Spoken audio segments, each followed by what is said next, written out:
Question है, a body of mass 3 kg is under a constant force which causes a displacement in meters in it given by the relation S जी। Mass दे रखा है 3 kg, आपको मास दे रखा है आपको 3 kg, डिस्प्लेसमेंट दे रखी है आपको 1/3 t square. This is the displacement here. Work done by the force in 2 seconds. 2 seconds में वर्क कितना होगा, वर्क बताना है इन 2 seconds. वर्क बताने कितना हो जाएगा 2 सेकंडों में। आप एक काम करो, देखो W net is equal delta के लगा दो आप।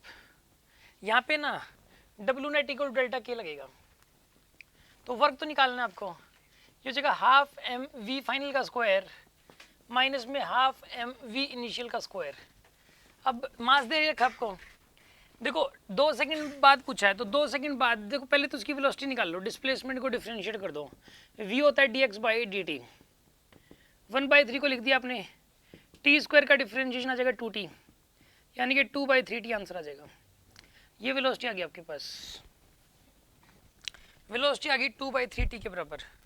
ये बताइए अब आप, इसकी वेलोसिटी कितनी हो जाएगी t इक्वल टू 0 पे, t इक्वल टू 0 पे वेलोसिटी क्या हो जाएगी इसकी 0, और t इक्वल टू 2 पे वेलोसिटी क्या हो जाएगी बताइए 4/3 मीटर पर सेकेंड।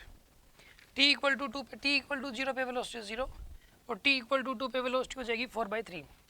ठीक है, हाफ इंटू में मास कितना यहाँ पे 3 kg, फाइनल वेलोसिटी कितनी यहाँ पे 4/3 का स्क्वायर माइनस में हाफ इंटू में मास कितना है इसका फिर से 3 kg और इनिशियल वेलोसिटी 0, यानी कितना आएगा इस केस के अंदर ये वाला हाफ इंटू 3 इंटू 16/9, यानी कि 3 3 जा 9, यानी कितना आएगा यहाँ पे 2 8 जा 16, 8/3 joule. This is the answer 8/3 joule. ठीक है, इस क्वेश्चन को करने का एक मेथड और था, ये तो हमने W नेट इक्वल डेल्टा के से कर दिया। अब मेथड नंबर 2 से कर रहे हैं हम। आप एक काम करो, आपको जो है ना यहाँ पे पहले डिस्प्लेसमेंट निकाल लो 2 सेकंडों में कितनी होगी। 2 सेकंडों में डिस्प्लेसमेंट हो जाएगी s इन 2 सेकेंड्स, ये हो जाएगी s is equals to 1/3 into में 2 का स्क्वायर, कितनी आएगी 4/। अब फोर्स और निकालना है, अब फोर्स इंटू डिस्प्लेसमेंट करना है। फोर्स कैसे निकालोगे, सुनो फोर्स कैसे निकालोगे यहाँ पे। फोर्स के लिए पहले देखो वेलोसिटी आ गई, अब एक्सेलरेशन आ जाएगा, इसको डिफरेंशिएट करके इसको एक्सेलरेशन आ जाएगा यहाँ पे dv बाई dt, यानी कि इसको डिफरेंशिएट करो, कितना आएगा acceleration 2/3, this is the acceleration. अब फोर्स की वैल्यू आ जाएगी आपके पास यहाँ से मास इंटू एक्सेलरेशन।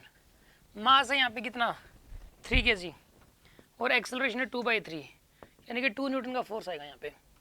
फोर्स की वैल्यू आ गई 2 न्यूटन। वर्क की वैल्यू आ जाएगी अब यहाँ से, वर्क हो जाएगा फोर्स इंटू डिस्प्लेसमेंट, फोर्स आएगा 2, डिस्प्लेसमेंट आएगी 4/3, तो यहाँ से भी आंसर 8/3 जूल आ रहा है। एक मेथड ये वाला भी है, फोर्स इंटू डिस्प्लेसमेंट, पहले फोर्स निकाल लिया, डिस्प्लेसमेंट निकाल ली, दोनों को मल्टीप्लाई कर दिया, या फिर W net equal to delta कैसे कर लिया। यस, किसी को कुछ पूछना है इस बारे में।